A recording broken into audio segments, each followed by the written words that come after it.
नमस्कार मंडळी, आम्ही आज आलेलो आहे सोलापुरीना फेमस असलेलं आणि ग्रामदैवत शिवयोगी शुद्ध रामेश्वरच्या या मंदिरामध्ये. आणि तुम्ही पाहू शकता तलाव खूप सुंदर आहे आणि मधोमध ना मंदिर आहे शुद्ध रामेश्वरचं आणि कडेने पूर्ण असं तलाव आहे आणि हे आहे शिवयोगी शुद्ध रामेश्वरचं समाधी. आणि एक महिनाभर इथे ना भरपूर गर्दी असते श्रावण महिन्यामध्ये आणि प्रत्येक सोमवारी असं छानसं डेकोरेशन केलं जातं आणि मी इथे ना रांगेत थांबलेलं आहे दर्शनासाठी. आणि तुम्ही पाहू शकता बघा मंदिरात खूप सुंदर अशी रांगोळी काढली होती, भारत माता की जय.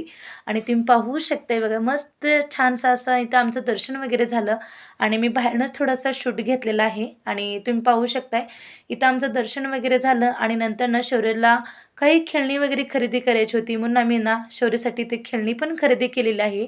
आणि नंतर ना शौर्यला तलावामध्ये फिश पाहायचे होते म्हणून मी इथे ना शौर्यला परत तलावामधले फिश दाखवले आणि नंतर आम्ही आता घरी निघालो. बाय. व्हिडिओ आवडल्यास लाईक शेअर सबस्क्राईब.